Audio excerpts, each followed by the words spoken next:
Commercial GCs, I'm going to walk you through one form we've created to make sure RFIs and change orders are never missed. So RFIs do not get delayed, meaning your subcontractors are not sat idle waiting for you to get back to them. And your change orders are captured, meaning you do not eat the cost of those change orders, and they enter into a process to be billed efficiently to manage your cash flow. By the way, if you're a commercial GC doing between $10 to $50 million a year in revenue, you would like systems like this to increase the profitability of your projects, check out the link in the description below. Now, as you can see here, this is the CRM Crew Global form. Again, this is not game changing by any stretch of the imagination. If you were a subcontractor or one of your internal team, all you would need to do is distribute one link, one form link to everyone, and they can manage the entire process of submitting RFIs and change orders directly through this form here. So I'm going to call this example change order. And then I'm going to enter in the project reference number. Now, every project should have a reference number. Your team should know that. Your subcontractors should know that as well. And then they can go ahead and select the submission type. So what are they submitting, whether it's a change order or an RFI? Based on the option that they select, it will then ask them further questions. So you can see we've got RFI-based questions, and we also have change order-based questions. We can then enter in the relevant data for this particular change order. So let's say the change order amount is 150,000. I can put example description in. I can also upload attachments, whether that's photos from their phone or any other relevant information. And then all they need to do is enter in the details below. So their name, the email address, so nick@crmcrew.com, and their phone number.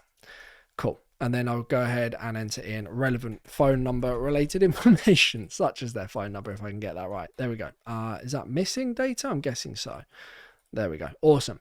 So they've completed this form. They can do that on the phone. They can do it on a tablet. They can do it on a computer. It's entirely up to you or them. They would then go ahead and press submit. Now, again, I will emphasize this is boring. It's a form. But what is not so boring is that when a new change order is created, it automatically goes onto our change order pipeline. Exactly how that has just happened there, the example change order with the change order value, the project reference number, automatically connects to the project it's associated with, and then assigns the project manager responsible for that project to manage the change order.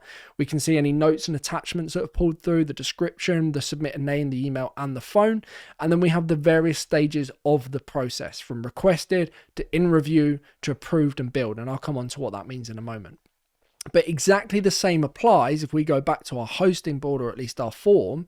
The exact same applies for our RFI. So if I put in example RFI, again, project reference number in this instance 54321, and then the RFI is the submission type.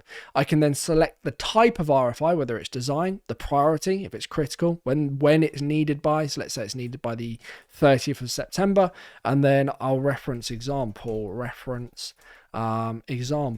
description, and then proposed solution. Excuse my terrible spelling here. There we go.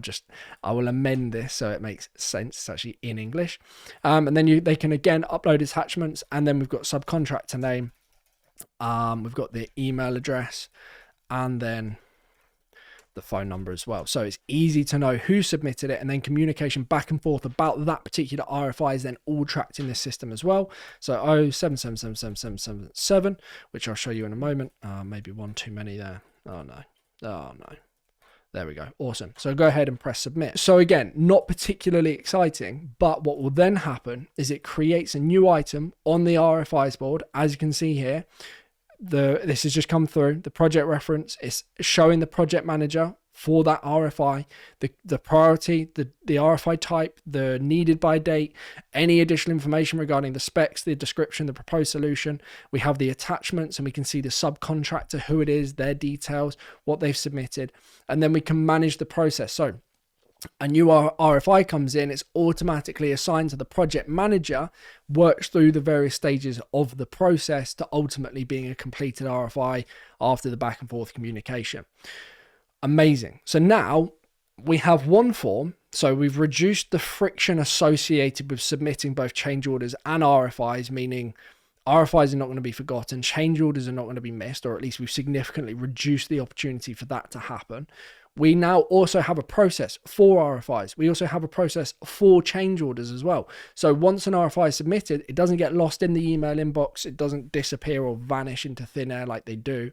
It's in one place, one structured process. They cannot be missed. The same for change orders as well. Every change order that gets submitted is then reviewed, and then if the change order is approved, then it automatically creates a billing request, which is for finance. So you can see here now that a new invoice request has been created for the finance team to then prepare the invoice and send it over to the client.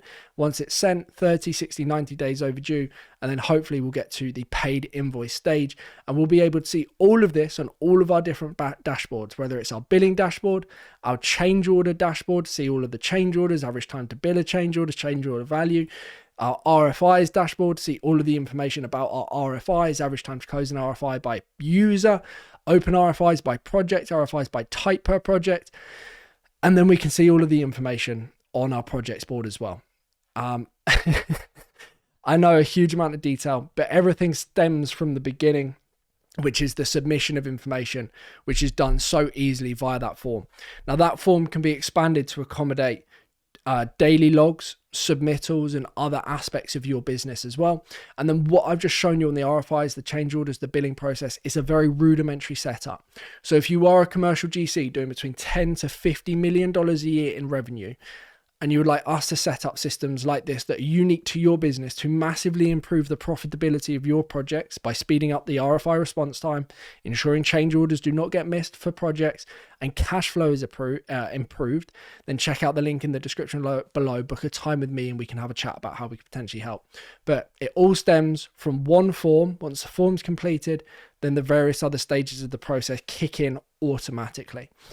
Hopefully this video has been helpful. I appreciate I've gone through a lot of this in very quick detail. There are plenty of other videos on my channel explaining how all of this sort of stuff works. But thank you ever so much for taking the time to watch the video. If you are a commercial GC doing between $10 to $50 million a year in your revenue, and you want systems like this, check out the link in the description below and apply to speak with me about how we potentially help. Thank you for watching. I'll see you soon. Goodbye.